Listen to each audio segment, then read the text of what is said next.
What if your deep-seated desire to, join the military, or your weird, undeniable urge to constantly pocket office supplies has literally nothing to do with your childhood? Right. Like, what if you look at your family, your upbringing, your environment, and you realize those specific instincts feel like they belong to an entirely different species? Yeah. Have you ever wondered where on earth you got those quirks from?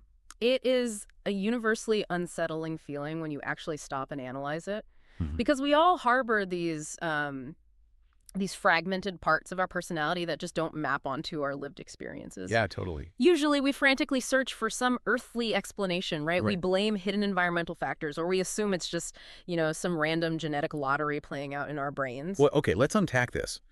Because today we are taking a wildly different approach to answering that question. We are going on a deep dive into a really fascinating document from 2007. A fun one. It really is. It's an essay by an author named Deiform Celestial, translated by Trans and edited by Kyer. And it is titled, with absolute zero subtlety, How to Know Our Previous Lives. Right to the point. Exactly. So our mission today is to explore this author's incredibly unique framework for uncovering who or, well, what you used to be. And the kicker here is that there are no swinging pocket watches. We aren't doing any past life regression hypnosis. No, far from it. The author presents a methodology that's grounded entirely in self-observation. You are essentially asked to act as a detective of your own mundane, everyday behavior, Right. your recurring thoughts, your baseline fears, your unprompted desires. These are the artifacts we are looking for here. And the core premise of this text is what makes this so compelling to me.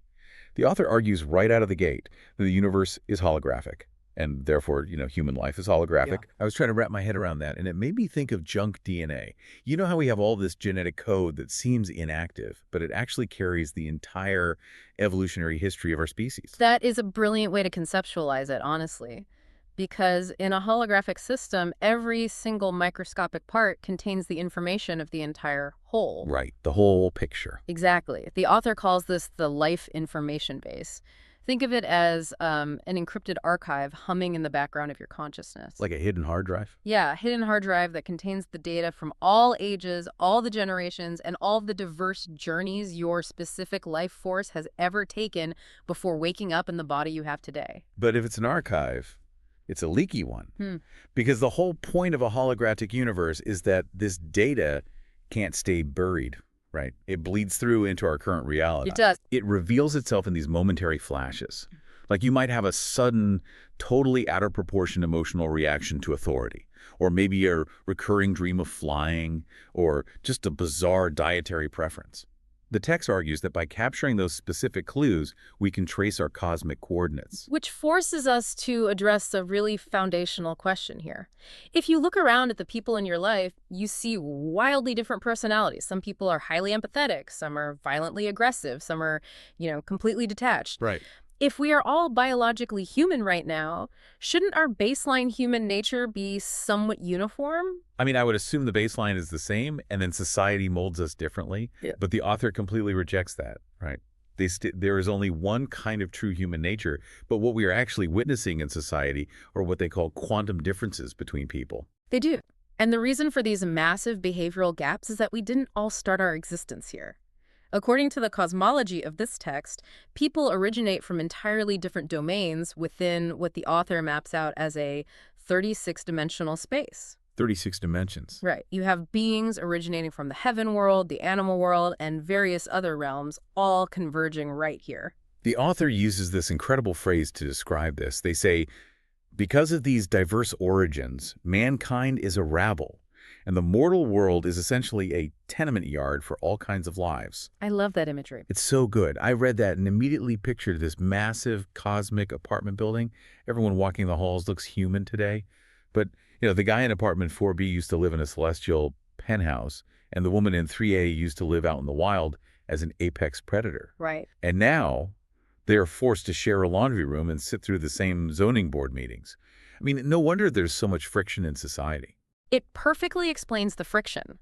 To help us figure out which apartment we originally moved out of, the author actually provides 18 specific profiles. It acts as this comprehensive diagnostic tool for your soul, helping you track your origin based on your modern behavior. Well, keeping with our apartment building analogy, let's start by evaluating the penthouses. I want to look at the celestial and worldly origins, the higher realms. The text breaks down several levels of celestial origins, and what fascinated me is that they each come with a very distinct cognitive style. They do. The very highest origin mentioned is being from the side of the greatest creator, meaning you were essentially a god in a past life. And the behavioral clue for this is possessing what they call holographic order thinking. So let's explore what that actually looks like in practice. Holographic order thinking isn't just being smart. It's the innate ability to instantly perceive how every single piece of a system connects to the whole. Yeah, if you put someone with this origin in a modern corporate setting, they are the person who doesn't just see their immediate task. They intuitively understand the entire global supply chain, the corporate psychology, and the market dynamics all at once in perfect order. So they basically see the matrix. Exactly. Okay, but then right next to that, if you came from the Elysium world, meaning you were a Buddha in a past life, your clue is possessing formless thinking. That feels almost contradictory to the perfectly ordered mind of a god. How does formless thinking function when you are just, trying to navigate a modern office job or a relationship? It manifests as an absolute freedom from rigid structures. Someone with formless thinking thrives in complete ambiguity. They don't need a 5-year plan or a rigid set of rules to understand their environment. They adapt fluidly to whatever shape the situation requires without losing their core essence. It is a mind completely unbound by physical limitations or traditional logic. That sounds incredibly peaceful, honestly. Very zen. But as we move down the celestial ladder into the standard celestial beings, the psychology gets a bit more recognizable. If you are a celestial being, the text says you love freedom, you constantly seek joy, and you live by a very specific motto, which is follow your heart's desire without overstepping the line. You can think of them as the ultimate cosmic moderates. Yeah. They possess a deep capacity for joy, but it is inherently coupled with an innate respect for boundaries. They don't need external laws to tell them right from wrong. Their internal compass naturally aligns with universal harmony. But then we get a sharp turn, because the text introduces people from the 10,000-year world. Their clues are that they often dream of flying freely, their minds and bodies are often in a strange state of joy, but they actively hate their life in the mortal world. Yes, this is a very interesting category. I have to push back on the author here, though. Wait, isn't hating your life and wanting to escape just a very poetic, spiritual excuse for clinical depression? How does the author distinguish between a cosmic origin and just regular earthly misery? It's a vital distinction to make, and the author is very careful with the diagnostic criteria here. It isn't just depression. The hatred for the mortal world is specifically paired with a total lack of fear regarding death. Oh, okay. And like you mentioned, a baseline hum of inexplicable joy. A clinically depressed person generally doesn't experience a strange, transcendent joy alongside their misery, right? Right, it makes sense. The person from the 10,000-year world hates mortal life because they subconsciously remember a reality that was vastly superior, not because their brain chemistry is malfunctioning. So they are homesick for a dimension they can't quite picture. Exactly. And that homesickness becomes even more pronounced in the next category, the 1,000-year world. The text says these people are always looking for the way back home. They constantly feel like they just don't belong here, but they are benevolent, they are fun lovers, and they're always yearning for a better future. And pay attention to their primary friction point with society. The author notes they absolutely do not want to be fettered by states, religions, organizations, or families. Yes. When I read that, I instantly thought of specific modern archetypes. These are the digital nomads, the van life influencers, the people who genuinely cannot fathom signing a 30-year mortgage or pledging allegiance to a corporate structure. Absolutely. They aren't malicious at all. Yeah. They just view earthly anchors as suffocating traps.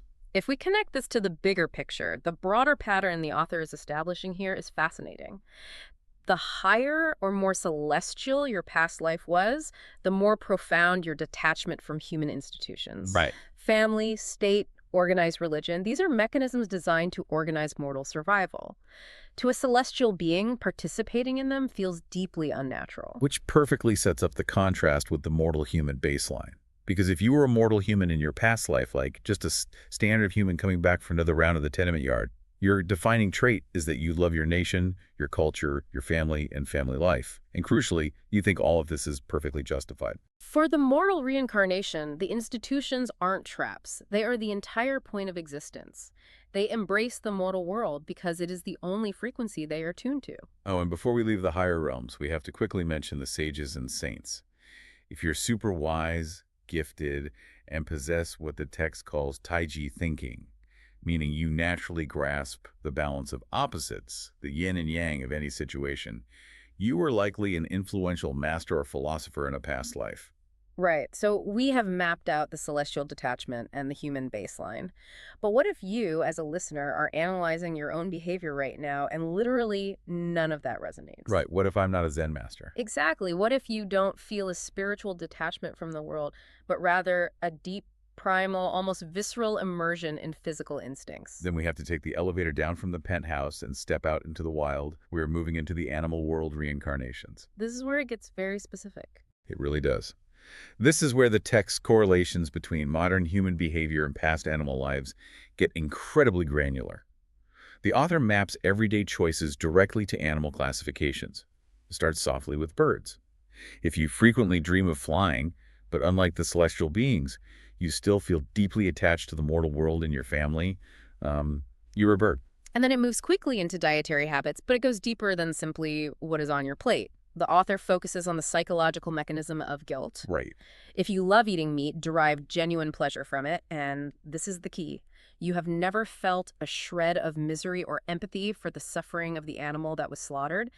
The text categorizes you as a former predatory carnivore. The empathy bypass is the real clue there. It's not just eating a burger, it's feeling nothing about where it came from. Exactly. Conversely, if you naturally prefer vegetarian or vegan foods, if you are naturally timid, afraid of being hurt, and you heavily lean into groups, family, and religion for safety, well, you are a docile herbivore.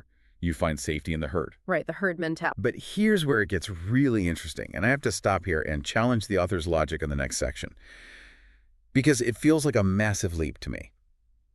The text starts mapping complex modern careers directly to animal species. You're referring to the specific professions? Yes. It says if you inherently want to be a police officer, if you are highly sensitive to theft and want to arrest criminals, you were a cat, a feline. Right. And if you innately want to be a soldier and defend your land and home, you are a dog or a wolf.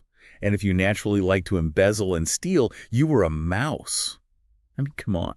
Human motivations for joining the military or an accountant's decision to skim from the company accounts involve massive socioeconomic factors, trauma, education. Isn't it incredibly reductive to say, oh, you like border defense, you were a golden retriever in a past life? It sounds absurd when we frame it through the lens of modern human complexity. But look at what the author is actually attempting to do here. They are stripping modern sociology down to its absolute most primal psychological elements. Okay, I'm listening. The author isn't arguing that a dog understands the geopolitical nuances of a border dispute. They're saying that the fundamental base instinct of a canine is territorial defense and pack loyalty. So you're saying the human isn't consciously channeling an animal, the police officer isn't thinking about, hunting mice. Precisely. If your human personality is overwhelmingly dominated by the instinct to guard a perimeter, protect your specific pack, and hunt anomalies in your territory, the text argues that this is the life information base of a canine bleeding through your human consciousness. The modern uniform is just the culturally acceptable way your soul expresses its ancient instinct for predation and protection. Okay, viewing it as the underlying drive makes it much more compelling. It's about the emotional resonance beneath the action. Exactly. And if we apply that logic, the most unsettling category in the animal realm is the livestock world. If you're listening to this on your meat right now, and you are simmering with resentment because someone cut you off, or your boss disrespected you, but you know you would never actually confront them, well, the text has a diagnosis for you. The traits of the livestock world are very specific. It is the nature to bear hardship without complaining, to endure bullying without resisting, and to completely abide by your destiny even when you are being trampled upon. You harbor secret grudges, but you feel utterly, inherently powerless to resist. That is an incredibly heavy psychological burden to carry over. It really paints a picture of how our baseline reactions to stress or conflict, our fight, flight, or freeze responses, might not even be ours in the traditional conscious sense. We might just be running legacy software. And understanding that concept of legacy software becomes absolutely vital when we examine the final group of origins that the text outlines, because beyond the heavens and the earthly biosphere, the author explores a few darker, trickier dimensions. These origins manifest in very recognizable, often destructive social behaviors. The darker realms. I assumed the animal instincts of predation were as dark as it got, but the text gets genuinely unsettling here. I was reading the section on the devil world, and the behavioral markers are intense. The author defines the devil world through the lens of active malice. Yeah. If you are naturally aggressive, incredibly quick thinking, good at what the text calls sorcery, which in a modern context translates perfectly to psychological manipulation or dark charisma. Oh, wow. Right. And crucially, if you actually derive pleasure from the pain of other life, you originate from the devil world. It's the spiritual origin of classic sadism. But the category that truly made my jaw drop was the goblins. Oh, the goblins. The text says if you have an extraordinary bearing and a charming style, if you are endearing and always find a way to make people love you, but your absolute core nature is extremely selfish, you are a goblin. It is a devastatingly accurate psychological profile. I mean, we all know a goblin. I read that and immediately thought of every highly charismatic but completely toxic, narcissistic person I've ever encountered or seen dominate the media. Right, they draw you in. Exactly. They light up a room. Everyone becomes completely obsessed with them. But the second you get close enough, you realize it's a one-way street of pure consuming selfishness. Reframing the modern narcissist not just as a psychological anomaly, but as a literal goblin navigating the human sphere, it's a terrifyingly perfect analogy. It shifts the perspective from trying to cure their selfishness to recognizing it as their fundamental originating nature. Yeah. Finally, in these darker realms, we have the evil spirits. Right. These are individuals who are clever in trivial matters, who master little tricks, and who are constantly watching the perimeter for a chance to seize others' love, property, or credit. Opportunistic parasites, essentially. Yeah. Like the coworker who steals your idea in a meeting without blinking. Exactly. But it is important to note that the text doesn't say everything gets to participate in this human tenement yard. There are exceptions, right? Yes, the author explicitly notes cosmological boundaries. Life forms in the inflamed layer, the frozen layer, and the netherworld usually don't directly enter the human world. Furthermore, insects and many plants belong to entirely different life cycles, meaning they don't reincarnate into human society. Which is relief, frankly. I don't want to work with a former mosquito. Yeah. But exploring these darker categories brings up a huge red flag for me. Okay, what is it? Now that we have this framework, now that we have these 18 distinct profiles ranging from formless Buddhas to territorial wolves to narcissistic goblins, how are we supposed to actually interact with each other? Does the author want us walking around judging our peers? Am I supposed to sit in a meeting and mentally categorize my boss as a rat and my neighbor as an evil spirit? This raises an important question, and it is the inherent danger of any psychological or spiritual framework. The temptation to weaponize it for judgment is huge. But this leads us directly to the ultimate purpose of the text. The author doesn't leave us hanging. They provide very grounded instructions on why we should observe these categories. First, they stress repeated verification. This isn't a parlor trick you do once. You have to observe yourself over a long period. And they offer a fascinating shortcut for that observation. They say, like attracts like. The text suggests that you can find shadows of your own past simply by looking at the people you associate with most often and most closely. Right. Your social circle is essentially a mirror reflecting your soul's history. It forces a very honest audit of your environment, doesn't it? Oh, absolutely. But perhaps the most crucial piece of advice the author gives is a profound statement on agency. They anticipate that readers might panic upon reading this. Right. The author literally tells the reader to calm down. Yeah. They acknowledge that some people will be thrilled by their results and others might be angry or horrified. But they write, and I love this, what you see is your past, not your present. No matter what you were in the past, you are now a human. That single sentence prevents the entire framework from becoming fatalistic or deterministic. You are not trapped. So what does this all mean for us today? To me, it means that even if you do the hard, uncomfortable work of self-observation and you realize, oh, wow, my baseline instincts align perfectly with a mouse, or I clearly possess the submission instincts of a farm animal, you aren't doomed to live that out. You have agency now. The author says the whole goal of knowing your past coordinate point is simply so you can find the direction and destination of your life's future evolution. If we pull back and look at the bigger picture, at its absolute core, this document is an extraordinary tool for deep self-reflection. Yeah. It doesn't actually matter whether a listener takes the 36-dimensional space literally as cosmic fact, or interprets it metaphorically as a poetic map of human psychology. The utility remains exactly the same. Evaluating our unearned baseline instincts helps us understand exactly what we need to overcome. It gives us a starting point to chart our evolutionary path forward.